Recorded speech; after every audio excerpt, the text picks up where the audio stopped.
दोस्तों हेलो। आज हम व्युत्क्रम, ट्रांसपोज्ड और यूनियन मैट्रिक्स का अध्ययन करेंगे। उन्हें कैसे नामित किया जाता है? एक उलटा मैट्रिक्स, ठीक है। सबसे पहले एक मैट्रिक्स, हाँ चलो बस ए कहते हैं। व्युत्क्रम मैट्रिक्स पहली शक्ति के -a से होगा। ट्रांसपोज्ड मैट्रिक्स को AT ट्रांसपोज के रूप में दर्शाया जाएगा और यूनियन मैट्रिक्स को तारांकन के साथ A के रूप में दर्शाया जाएगा। वैसे हम अध्ययन करेंगे AM, हम इसका उपयोग व्युत्क्रम मैट्रिक्स खोजने के लिए करेंगे। A मैट्रिक्स A एक तारांकन के साथ और यहां तक कि स्थानांतरित भी। वैसे संबद्ध मैट्रिक्स को पारस्परिक और संलग्न भी कहा जाता है। व्युत्क्रम मैट्रिक्स को खोजने के लिए हमें एक निर्धारक या निर्धारक की आवश्यकता होती है। इसे इस तरह नामित किया गया है। निर्धारक को इस तरह और इस तरह देखा जा सकता है।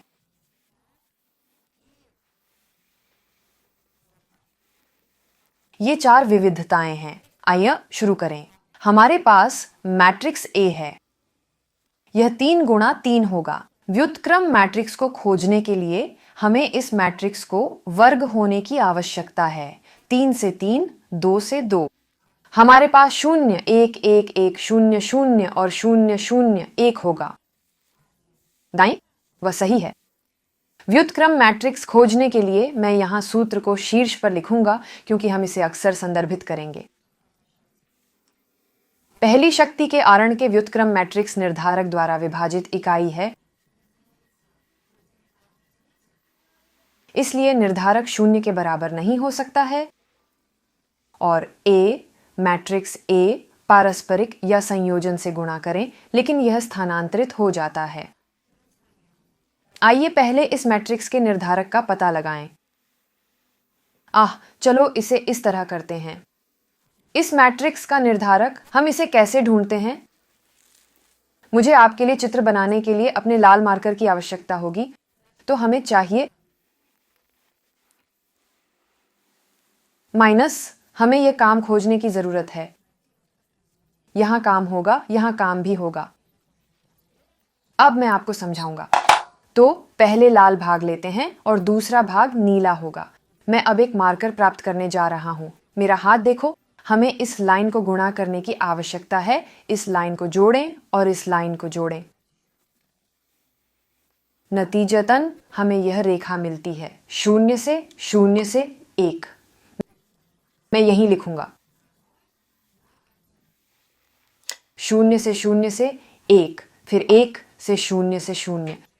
मैं क्षमा चाहता हूं, यह यहां गुणन नहीं है बल्कि एक प्लस है। तो 1 से 0 से 0, 1 से 0 से 0 और फिर 1 पर 1, 1 पर 1, 1 पर 1। और अब नीले हिस्से पर चलते हैं। हमें इसे गुणा करने की आवश्यकता है। इसे इस त्रिकोण में जोड़ें और इसे इस त्रिभुज में जोड़ें।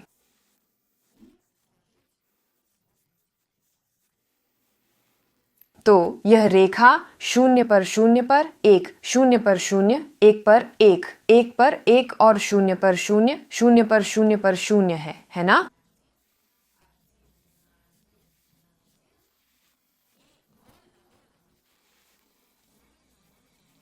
गुणा करें। नतीजतन यह पता चला है 1 के लिए 0 से 0 0 होगा। 1 से 0 से 0 0, 1 1 से 0 0 जोड़ें। खैर, यह स्पष्ट है कि यदि हमारे पास कम से कम एक 0 है तो यह स्पष्ट है कि जब गुणा किया जाता है तो 0 होगा।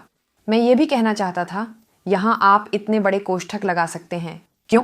क्योंकि हमें इस आरण को इस पूरी राशि पर नकारात्मक डालने की आवश्यकता है।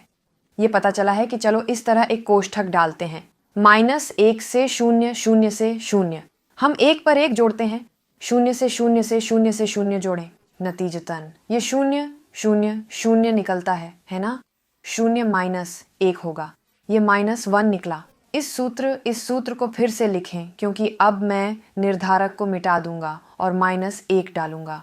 -1। इससे पहले कि हम एक ट्रांसपोज्ड मैट्रिक्स को परिभाषित करें, मैं निर्धारक के बारे में बात करना चाहता था। निर्धारक 0 होगा, यहां तक कि आप इसे न गिनने का विकल्प भी चुन सकते हैं। यदि दो समान रेखाएं हैं और या यदि मान लीजिए एक पंक्ति में एक पूरी पंक्ति सभी लेकिन सभी शून्य या एक कॉलम के बराबर हैं। यही है यदि दो समान पंक्तियां समान हैं या एक पंक्ति या एक कॉलम पूर्णांक है तो वे शून्य के बराबर हैं। हमारे लिए एक संबद्ध ट्रांसपोज्ड मैट्रिक्स खोजने के लिए हमें सबसे पहले केवल एक ट्रांसपोज्ड मैट्रिक्स खोजने की आवश्यकता है। तो चलिए इसे ढूंढते हैं। यह बहुत आसान है। हम प्रत्येक पंक्ति को एक कॉलम में बदल देते हैं। उदाहरण के लिए हमारे पास जो रेखा है वह 0 1 1 0 1 1 है। कॉलम में लिखें 1 0 0 1 0 0 0 0 0 1 0 0 1। यह हमारा ट्रांसपोज्ड मैट्रिक्स है। आइए अब संबद्ध ट्रांसपोज्ड मैट्रिक्स खोजें। ऐसा करने के लिए हमें केवल एक नियमित मैट्रिक्स की तुलना में थोड़ी अधिक जगह की आवश्यकता होगी। यह कैसे स्थित है? हम एक बड़ा खींचते हैं। हमें 9 गाइड खोजने होंगे। 3 यहां दूसरी पंक्ति में और तीसरी में।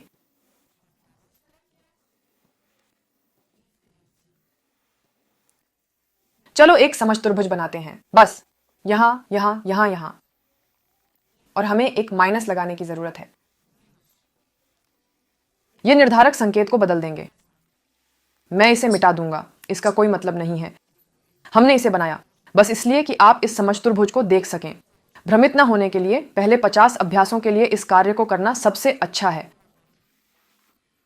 1 1 1 2 1 3 2 1 2 2 2 3 3 1 3 3 2 3 लाइन कॉलम। और अब प्रत्येक निर्धारक की गणना करने के लिए उदाहरण के लिए 1 1 हम अपने ट्रांसपोज्ड मैट्रिक्स से पहली पंक्ति और पहले कॉलम को हटा देते हैं। पहली पंक्ति और पहला कॉलम, हाँ इस तरह यह 0 0 0 1 0 0 0 1 निकलता है। अब पहली पंक्ति और दूसरा कॉलम, बस 1 1 0 1 1 1 0 1 और अब बस इतना ही। पहली पंक्ति तीसरी पंक्ति 1 1 0 0 1 1 0 0। अगला 2 1 दूसरी पंक्ति पहला कॉलम 1 0 0 1 1 0 0 1 2 2। इस तरह इसे पार किया जाता है।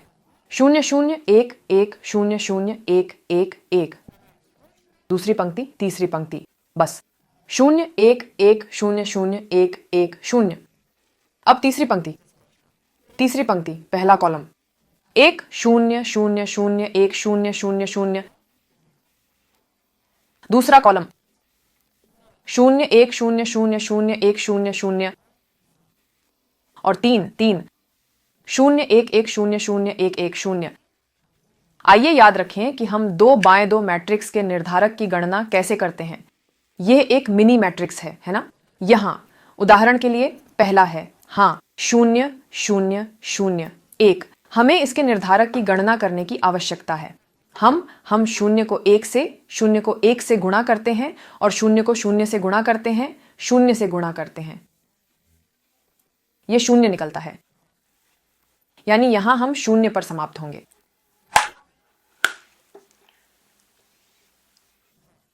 यही है, आपको इसे गुणा करने और घटाने की आवश्यकता है। आदियोस।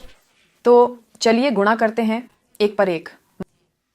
-0 होगा, है ना, क्योंकि 0 के लिए एक 0 होगा। ये -1 निकला क्योंकि हमें संकेत बदलने की जरूरत है। आप देखिए, हाँ ये माइनस। अब 0 0 के लिए 1, 0 के लिए 0 से 0 ये 0 होगा। आपने शायद देखा होगा कि यहाँ एक पूरा कॉलम 0 0 है ना, और यहाँ रेखा है। नतीजतन हमें 0 मिलता है।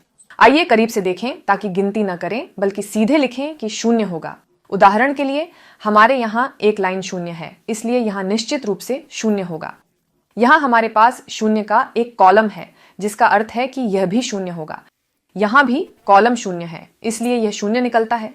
और अब बाकी गिनते हैं। इसका मतलब है कि हमारे पास 1 पर 1 है, यह 1 होगा और 0 से 0 0 होगा। हमें संकेत बदलने की जरूरत है। यह -1 निकला।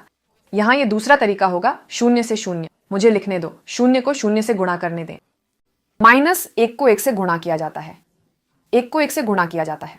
हमारे पास पहले से ही -1 है और चूंकि हमें संकेत बदलने की जरूरत है इसलिए हमें एक मिलता है, यानी माइनस है, माइनस प्लस के लिए माइनस, आखिरी के बगल में, हाँ यही, 0 पर 0 0 और 1 पर 1 होगा, लेकिन वहां एक आरण चिन्ह के साथ, जैसा कि यहां है, लेकिन संकेत को बदलने की जरूरत नहीं है, इसलिए -1। यह हमारा संबद्ध ट्रांसपोज्ड मैट्रिक्स है। बस विपरीत खोजने के लिए हमें इसमें संकेत बदलने की आवश्यकता है, जो बहुत सरल है। खैर, मैं इसे मिटा दूं और अब आपको दिखाता हूं।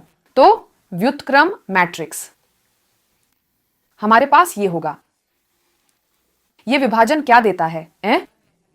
-1 है ना। -1 को मैट्रिक्स 0, -1 0 -1 0 1 a 0 0 -1 से गुणा किया जाना चाहिए।